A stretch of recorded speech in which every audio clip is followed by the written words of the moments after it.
નમસ્કાર વિદ્યાર્થી મિત્રો, કેમ છો બધા? મજામાં છો ને? સરસ, વેરી ગુડ. વિદ્યાર્થી મિત્રો, આજે આપણે ધોરણ 6 ની અંદર ગણિત વિષયમાં પ્રકરણ નંબર 6 પૂર્ણાંક સંખ્યાઓનો અભ્યાસ કરવાનો છે. પૂર્ણાંક સંખ્યાઓની અંદર અગાઉ આપણે સ્વાધ્યાય 6.1 ની અંદર 1 થી 5 દાખલાનો અભ્યાસ કર્યો હતો. આજે આપણે એનાથી આગળ એટલે કે પ્રશ્ન નંબર 6 થી આપણે શરૂઆત કરવાની છે.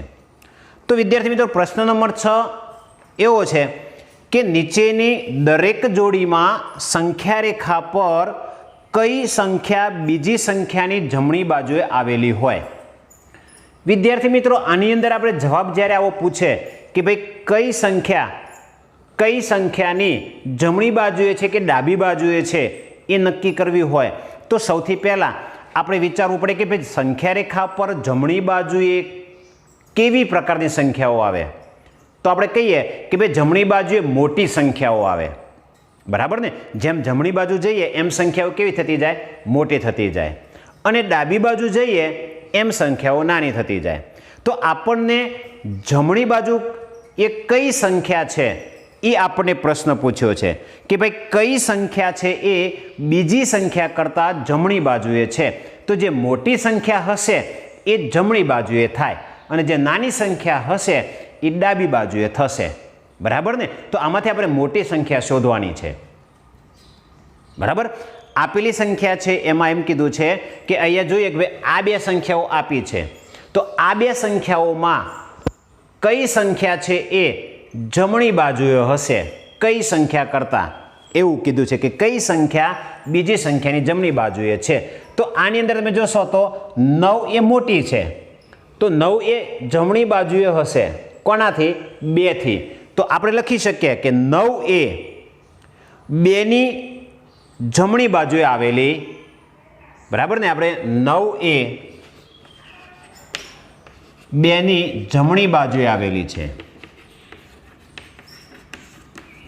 2 એ 9 ની જમણી બાજુએ આવે. તો આ રીતે જવાબ લખવાનો છે કે કઈ સંખ્યાની જમણી બાજુએ આવે, બરાબર ને? કઈ સંખ્યા છે એ બીજી સંખ્યાની જમણી બાજુએ હોય. તો અહીંયા મોટી સંખ્યા છે પહેલી લેવાની, તો એ મોટી સંખ્યા છે જમણી બાજુ હશે. તો અહીંયા -3 અને -8માં મોટી સંખ્યા કઈ? તો આપણે અગાઉ પણ જોઈ ગયા કે જ્યારે બંને ઋણ સંખ્યાઓ આપી હોય તો જે નાની સંખ્યા દેખાય છે એ મોટી કહેવાય, બરાબર? એટલે -3 એ મોટી થશે, એટલે -3 એ -8 ની જમણી બાજુએ છે.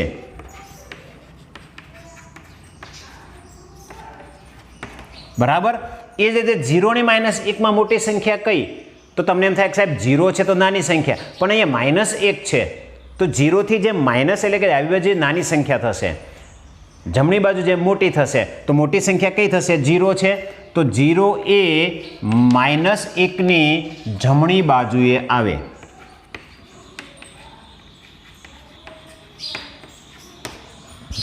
-11 અને -10 આ તો એક માઇનસ પ્લસ છે, એટલે કહી શકીએ કે મોટી સંખ્યા કઈ નાની સંખ્યા કઈ? તો મોટી સંખ્યા હંમેશા જમણી બાજુએ હોય. તો 10 એ મોટી સંખ્યા છે, તો 10 એ -11 ની જમણી બાજુ છે.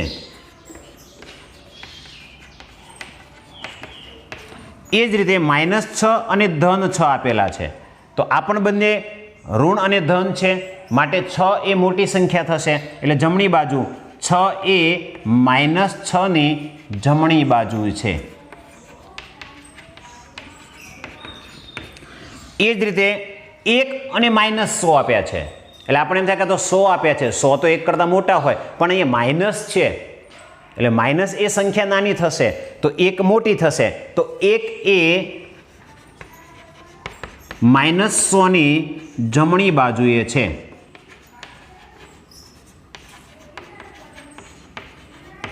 તો આ રીતે વિદ્યાર્થી મિત્રો, જ્યારે આપણને કઈ સંખ્યા બીજી સંખ્યાની જમણી બાજુએ છે એવું પૂછે તો આપણે મોટી સંખ્યા પહેલાં લખવાની કે મોટી સંખ્યા છે એ આ બીજી સંખ્યા નાની હોય એના કરતાં જમણી બાજુએ હોય. જો ડાબી બાજુએ પૂછે તો આપણે પહેલાં નાની સંખ્યા લખવી પડે, તો નાની સંખ્યા એ મોટી સંખ્યાની ડાબી બાજુએ હોય, આટલું યાદ રાખવાનું છે, બરાબર? તો આ એક પ્રશ્ન આપણે આ રીતે લખી શકીએ. એના પછીનો પ્રશ્ન નંબર 7 છે, એની આપણે ચર્ચા કરીએ કે પ્રશ્ન નંબર 7 ની અંદર એવું કહે છે કે આપેલી જોડીઓ વચ્ચેના દરેક પૂર્ણાંકોને તેના ચઢતા ક્રમમાં લખો. આપણે પહેલાં તો એ બંને વચ્ચેના પૂર્ણાંકો શોધવા પડે, શોધ્યા પછી એને ચઢતા ક્રમમાં ગોઠવવા પડે. તો આપણે પહેલી જે જોડી છે પ્રશ્ન 7, વિદ્યાર્થી મિત્રો અહીં પ્રશ્ન છે એ બરાબર તમારે સમજવાનો. પ્રશ્નને બરાબર સમજશો નહીં તો તમને તકલીફ પડશે. એટલે પ્રશ્ન છે બરાબર પહેલાં સમજી લેવાનો કે આપેલી જોડીઓ વચ્ચે દરેક પૂર્ણાંકોને તેના ચઢતા ક્રમમાં ગોઠવો. એટલે પહેલાં તો પૂર્ણાંકો શોધવાના વચ્ચે આવતા હોય. તો ચલો પહેલી જે જોડી આપી છે કે ભાઈ 0 અને -7. તો 0 અને -7 વચ્ચે સંખ્યા કઈ આવે પહેલાં લખી કાઢો. તો 0 અને -7 વચ્ચે તો 1 2 બરાબર નહીં, 0 અને -7 કીધા છે એટલે -1 -2 -3 -4 -5 -6 આવે. હવે એને ચડતા ક્રમમાં ગોઠવતા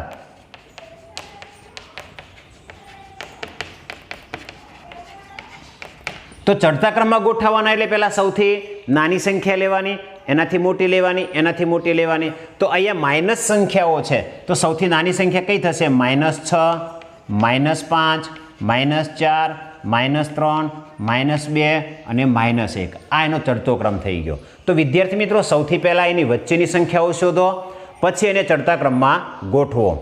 બીજો જે પ્રશ્ન છે એ જોડી આપણને આપી છે -4 અને 4. તો -4 અને 4 વચ્ચે કઈ કઈ સંખ્યાઓ આવે? તો -4 થી આપણે શરૂ કરીએ તો -3 -2 1 0 1 2 3 અને 4. 4 લેવાના નથી આપણે, એની વચ્ચેની કીધી છે એટલે 4 આવે નહીં. તો અહીંયા તમે જુઓ આપણે ચડતો ક્રમ જ છે. તમે જો નાની સંખ્યા એનાથી મોટી, એનાથી મોટી, ક્યારેક આપણને ચડતો ક્રમ આપી જ દીધેલો હોય, જ્યારે આપણે શોધતા હોઈએ ત્યારે ન હોય તો તમારે લખવાનું. તો ચડતો ક્રમ આપણે લખવો હોય તો ચડતો ક્રમ આપણે લખી શકીએ -3 -2 -1 0 1 2 અને 3. તો એનો ચડતો જ ક્રમ થશે. સી જે જોડી આપી છે વચ્ચેની સંખ્યા પહેલાં નક્કી કરવાની છે. -8 -15. ચલો વિદ્યાર્થી મિત્રો -8 અને -15 ની વચ્ચેની સંખ્યાઓ કઈ થશે?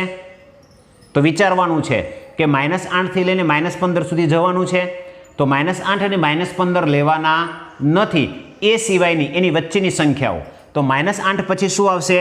-9 -10 -11 -12 -13 -14 બરાબર ને? -14 -15 આવશે નહીં. હવે અહીંયા તમે જોઈ શકો છો કે આ જે સંખ્યાઓ છે એને ચડતા ક્રમમાં હજુ ગોઠવવા પડે, કારણ કે આ સંખ્યા જે સૌથી મોટી થઈ ગઈ તો આ ઉતરતો ક્રમ થયો. તો આને ચડતા ક્રમમાં ગોઠવવી હોય તો ચઢતા ક્રમમાં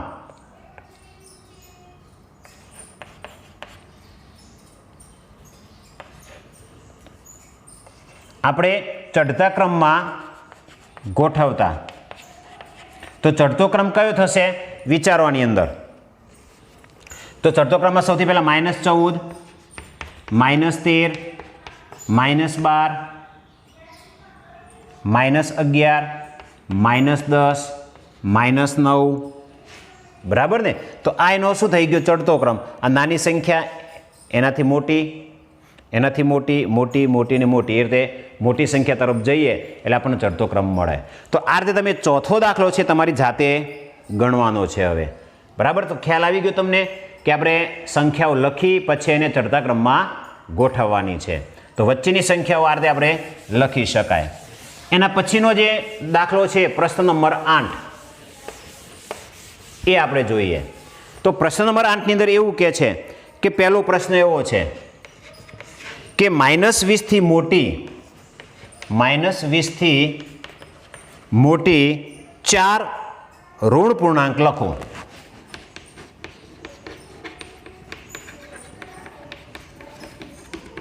વિદ્યાર્થી મિત્રો અહીંયા ધ્યાન રાખજો કે -20 થી મોટા 4 ઋણ પૂર્ણાંક કીધા છે. અહીંયા શબ્દ છે એ ખાસ યાદ રાખજો, ઋણ પૂર્ણાંક. -20 થી 4 જ કીધા છે મોટા, તો આપણે ફટાફટ જવાબ લખી નાખીએ ભાઈ -21, -22, -23, પણ અહીં ઋણ સંખ્યા છે એટલે મોટી સંખ્યા કઈ થશે તો -20. પહેલાં જે બધી આવતી હોય એ બધી મોટી સંખ્યાઓ થાય. 0 અને -20ની વચ્ચે જે બધી ઋણ સંખ્યાઓ આવશે એ બધી જ ઋણ સંખ્યાઓ મોટી થશે. તો -20 થી મોટી ઋણ પૂર્ણાંક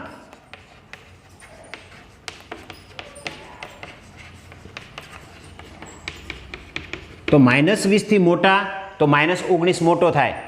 માઇનસ સંખ્યાઓમાં જે સંખ્યા આપણને મોટી લાગે એ નાની હોય, કારણ કે ઋણ ચિહ્ન છે એટલા માટે. તો અહીં આપણે ગમે તે 4 અંક લખી શકીએ, -19, -18, -17, -16, આ 4 લખી શકીએ. બીજા તમે એમ પણ લખી શકો -1, -2, -3, -4 પણ મોટા થાય. કોઈ એમ કે મારે આ નથી લખવા, બીજા લખવા છે, તો એ પણ તમે -11, -12, -13, -14, આ પણ 4 છે એ -20 થી મોટા ઋણ પૂર્ણાંક છે.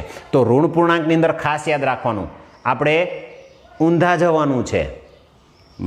ઋણ સંખ્યાઓમાં મોટી સંખ્યાઓ ઊંધામાં જવાનું, આમ જમણી બાજુએ ખસવાનું. તો -20 થી જમણી બાજુએ કઈ સંખ્યાઓ આવે તો -20 થી જમણી બાજુએ -19, -18 એમ આવશે. એટલે ડાબી બાજુ અને જમણી બાજુ આપણે સંખ્યા રેખા મગજમાં યાદ હોવું જોઈએ. બીજો પ્રશ્ન છે બી, -10 થી નાની 4 ઋણ પૂર્ણાંક સંખ્યા. હવે વિદ્યાર્થી મિત્રો, -10 થી નાની, તો -10 થી નાની એટલે આપણે કઈ બાજુ સંખ્યા લેવાની ડાબી બાજુએ, કારણ કે ડાબી બાજુએ સંખ્યાઓ નાની આવે. તો -10 થી ડાબી બાજુ જઈએ તો -11, -12, -13 બરાબર. તો -10 થી નાની -11, -12, -13 અને -14 આ લખી શકીએ. કોઈક વિદ્યાર્થી એમ કે મારે આ નથી લખવી, મારે આ લખવી છે -19, -20, -21, -22. તો આ પણ એ જે સંખ્યાઓ છે એ -10 થી નાના ઋણ પૂર્ણાંક થશે. પણ આપણે -10 થી નાના એવા લેવાના કે જે ડાબી બાજુએ સૌથી પહેલાં આવતા હોય તે. તો ડાબી બાજુએ કઈ આવશે -11 થી શરૂ કરીને 4 અંક આપણે લેવાના છે. તો આ રીતે આપણે દાખલા નંબર 8 પણ લખી શકાય. હવે આપણે દાખલા નંબર 9 જોઈએ. એમાં ખરા ખોટા છે. તો ચોપડી તમારી જોડે છે જ, તો ચોપડીની અંદર તમે ધ્યાન રાખજો કે કયા ખરા અને કયા ખોટા થશે, એવું તમને સમજાવતો જાઉં છું. તો અહીંયા પહેલું વિધાન છે, આપણે પ્રશ્ન નંબર 9 એનું પહેલું વિધાન. ચલો, -8 સંખ્યા રેખા પર -10ની જમણી બાજુએ છે. અહીં આપણે સંખ્યા રેખા મગજમાં ધ્યાન રાખો ને તો આપણને સરળતાથી જવાબો આવડે. સંખ્યા રેખા ખાસ ધ્યાન રાખવાની. 1, 2, 3, 4, 5, 6, 7, 8, 9, 10. કદાચ તમને ન આવડે તો સંખ્યા રેખા દોરી દેવાની રફ કામમાં, જેથી આપણને સરળતા પડે.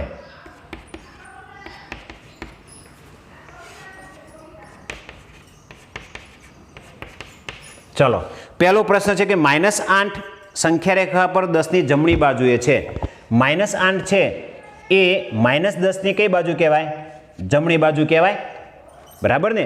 બંનેમાંથી મોટી સંખ્યા કઈ છે એ આપણે લેવાની છે. તો -8 મોટા છે, તો -8 જમણી બાજુએ છે. તો પહેલું વિધાન છે એ સાચું આવશે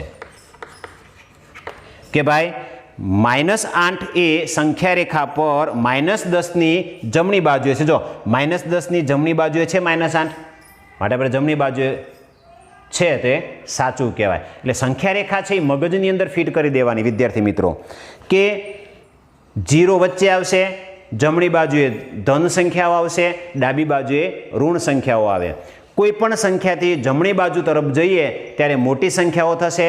કોઈ પણ સંખ્યા હોય એની ડાબી બાજુ જઈએ એ સંખ્યાથી, તો એ સંખ્યાથી બધી સંખ્યાઓ કઈ ડાબી બાજુ જતા નાની સંખ્યાઓ મળે છે. ચલો, બીજો આપણે જોઈએ બી. -100 સંખ્યા રેખા પર -50ની જમણી બાજુએ છે. તો -100 અને -50, -100 અને -50 માંથી મોટી સંખ્યા કઈ? તો -50. તો -50 જમણી બાજુએ હશે. તો -100 થી -50 એ જમણી બાજુએ થશે તો સાચું છે કે -100 સંખ્યા રેખા પર -50 ની જમણી બાજુ કીધું છે તો -100 નાના છે તો ડાબી બાજુએ આવે તો વિધાન ખોટું પડશે તો બીજું વિધાન કેવું આવશે ખોટું કારણ કે -100 એ -50 ની જમણી બાજુએ નથી બરાબર ને -50 પહેલાં આવે પછી -100 આવે તો -50 થી -100 એ ડાબી બાજુએ આવે અને અહીંયા આપણે જમણી બાજુએ કીધું છે ત્રીજું -1 એ સૌથી નાનો ઋણ પૂર્ણાંક છે જો સૌથી નાનો ઋણ પૂર્ણાંક આમાં તમને જો -1 આપ્યો છે તો -1 એ સૌથી નાનો ઋણ પૂર્ણાંક છે નહીં વિદ્યાર્થી મિત્રો -1 એ સૌથી મોટો ઋણ પૂર્ણાંક થશે કારણ કે તમે જુઓ કે આ સંખ્યા -7 કરતાં -6 મોટા છે -5 કરતાં -4 મોટા છે એમ -10 કરતાં -1 મોટો છે -100 કરતાં -1 મોટો છે એટલે -1 એ મોટો ઋણ પૂર્ણાંક કહેવાય છે તો નાનો ઋણ પૂર્ણાંક આપણે શોધી શકતા નથી એ અનંત સુધી છે એટલે ત્રીજું જે વિધાન છે સી એ પણ ખોટું આવશે કે -1 એ નાનો ઋણ પૂર્ણાંક નથી ચલો ચોથું ડીમાં એવું છે કે -26 કરતાં -25 મોટો ઋણ પૂર્ણાંક છે અહીંયા -26 કરતાં -25 મોટો છે ચલો -26 છે ડાબી બાજુએ આવશે -25 છે જમણી બાજુ આવશે એટલે -26 કરતાં -25 મોટા થશે એટલે વિધાન સાચું છે કારણ કે -26 છે એ તમે જો તો -26 છે એ આ જગ્યાએ આવે અને -25 આ બાજુ આવે સંખ્યા રેખાની બરાબર ને તો -26 કરતાં જમણી બાજુ છે તો -26 કરતાં -25 જમણી બાજુએ છે એટલે મોટા છે તો -26 કરતાં -25 મોટા કહેવાશે તો ડી આ પ્રમાણે આપણે ખરા ખોટા છે એ જોઈ લીધા 10મો પ્રશ્ન છે કે જેની અંદર તમારે સંખ્યા રેખા દોરવાની છે અને જવાબો આપવાના છે તો વિદ્યાર્થી મિત્રો જ્યારે આવો સંખ્યા રેખા દોરવાનું પૂછે ત્યારે ફરજિયાત સંખ્યા રેખા દોરવાની અને એના જવાબો તમારે આપવાના છે પહેલું છે જો આપણે -2 ની જમણી બાજુ 4 પગલાં ચાલીએ તો આપણને કઈ સંખ્યા મળશે તો પહેલાં તો આપણે સંખ્યા રેખા દોરવી પડે સંખ્યા રેખા દોર્યા વગર આપણને ખબર પડે નહીં તો આ 0 આ 1 આ 2 આ 3 આ 4 આ 5 6 7 8 અને 9 તમારે દરેક દાખલામાં સંખ્યા રેખા દોરવાની -1 -2 -3 -4 -5 -6 ચલો અહીંયા જુઓ પહેલું કીધું છે કે -2 ની જમણી બાજુએ તો -2 છે ત્યાંથી આપણે જમણી બાજુએ જવાનું છે તો આ -2 છે ત્યાંથી કેટલા ડગલા ચાલવાનું જમણી બાજુએ કીધું એને 4 ડગલા તો 4 પગલાં ચાલો ચલો 1 2 3 અને 4 પગલાં આપણે જમણી બાજુ ચાલે આ જમણી બાજુ છે તો કયા અંક આવે છે 2 તો પહેલાનો જવાબ શું આવશે કે -2 ની જમણી બાજુએ 4 પગલાં ચાલીએ તો આપણને -2 મળે છે તો પહેલાનો જવાબ છે -2 મળે ને આપણને -2 થી જમણી બાજુ એટલે આપણને -2 મળે છે ચલો બીજો પ્રશ્ન છે કે જો આપણે 1 ની ડાબી બાજુએ તો સંખ્યા રેખા દોરેલી જ છે ચલો 1 ની ડાબી બાજુએ કીધું તો આપણે ક્યાં ઊભા રહી જવાનું 1 ઉપર અને 1 ની ડાબી બાજુએ આપણને કેટલા ડગલા કીધા છે તો 5 પગલાં કેટલા 5 તો આપણે 1 2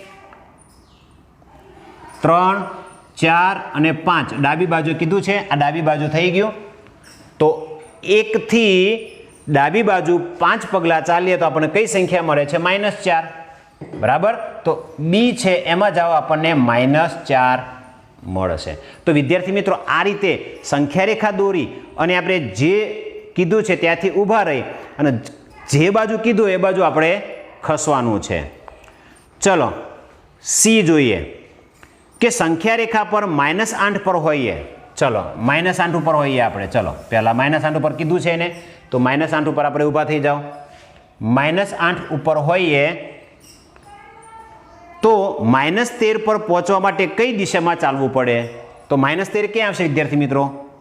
ડાબી બાજુ આવશે કે -8, -9, -10, -11, -12, -13? તો કઈ દિશા આવશે? ડાબી બાજુ આવશે. તો સીમાં જવાબ આવશે કે ડાબી બાજુ જવું પડે.